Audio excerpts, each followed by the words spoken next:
지난 수십 년간 전 세계 부자들의 가장 확실한 안전금고, 바로 런던 부동산이었죠. 그런데 지금 그 단단했던 믿음에 금이 가기 시작했습니다. 오늘 분석은 국내 1위 중소형 빌딩 자산관리 기업이자 해외 부동산 투자 자문 전문 기업이죠.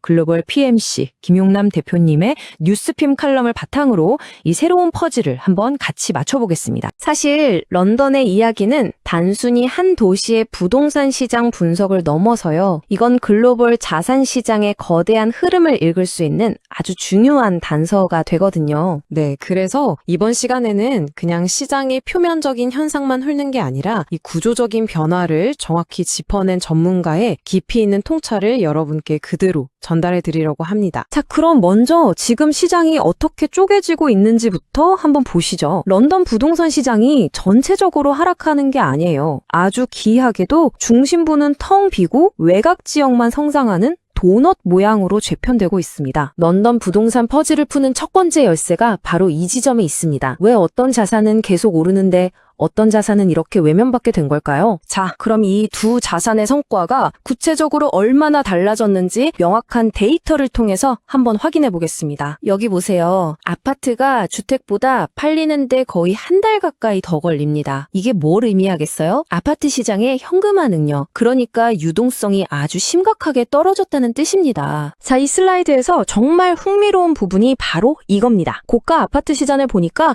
무려 13%가 손해를 보고 집을 팔았다는 거예요. 주택에 비해서 6배 이상 높은 수치죠. 이건 정말 아파트가 더 이상 안전자산이 아니라는 걸 보여주는 충격적인 데이터입니다. 이 런던 도넛 현상의 핵심 지역 중 하나인 이슬링턴의 사례를 보면 차이가 더 극명해져요. 주택 가격은 5년 동안 31%나 폭등했는데 아파트 가격 상승률은 고작 8%에 그쳤습니다. 이게 어느 정도냐면 물가 상승률도 못 따라잡는 수준이에요. 사실상 가치가 하락한 거죠. 좋습니다. 지금까지 무엇이 일어나고 있는지 봤다면 이제부터는 왜 이런 일이 벌어지는지 그 근본적인 원인을 한번 파헤쳐 보겠습니다. 첫 번째, 주요 원인부터 살펴볼까요? 이건 바로 영국만의 아주 독특한 부동산 소유 제도가 어떻게 재정적인 함정이 되어버렸는지에 대한 이야기입니다. 리스홀드라는 걸 쉽게 말하면 영구적인 소유가 아니라 기간제 소유권이라고 생각하시면 돼요. 겉보기엔 내 집 같지만 사실은 정해진 시간 동안만 빌려 쓰는 것과 비슷한 거죠. 바로 이게 리스홀드 시스템의 핵심 문제입니다. 소유주, 그러니까 집주인이 모든 비용을 다 부담하는데 수리나 관리 같은 중요한 결정은 엉뚱하게도 건물주가 다 해요. 한마디로 권리는 없고 의무만 있는 구조인 셈입니다. 이 숫자가 뭔지 아세요? 런던의 한 고급 아파트 단지에서 매년 내야 하는 관리비입니다. 평방피트당 40달러. 정말 믿기 힘든 수준이죠. 그래서 핵심은 바로 이겁니다. 2024년에만 11%나 급등한 이 엄청난 관리비가 아파트의 투자 가치를 그냥 뿌리부터 파괴하고 있다는 거죠. 임대 수익은커녕 오히려 돈을 더 내야 하는 상황이 된 겁니다. 자, 이제 두 번째 원인으로 넘어가 보죠.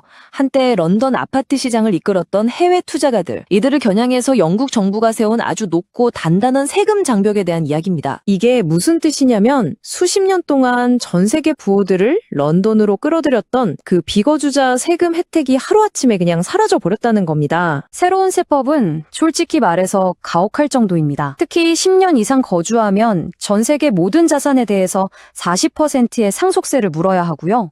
심지어 영국을 떠나도 10년 동안 그 의무가 따라다니는 이 꼬리 규정은 정말 치명적입니다. 여기 보시면 세금이 어떻게 겹겹이 쌓이는지 한눈에 보이죠? 여러 할증 요금 때문에 취득세가 최고 19%까지 치솟습니다. 집값의 거의 5분의 1을 세금으로 내야 한다는 뜻이에요. 결국 이런 변화들이 시장에 던지는 메시지는 아주 명확합니다. 런던은 더 이상 세계의 안전공고가 아니다. 라는 거죠. 그렇다면 이런 새로운 현실 속에서 잠재적인 투자자나 구매자들은 이제 런던 시장에 어떻게 접근해야 할까요? 네, 새로운 전략은 명확합니다. 리스크가 큰 아파트는 피하고 실제 거주 수요가 탄탄한 교외의 단독주택에 집중해야 합니다.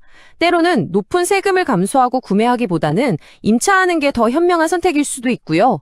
이제는 큰 수익을 노리기보다는 자산을 지키는 것이 더 중요해졌습니다. 런던의 사례는 우리에게 더 큰 질문을 던집니다.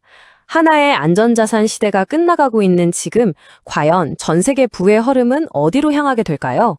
그 해답을 찾는 여정은 이제 막 시작되었습니다.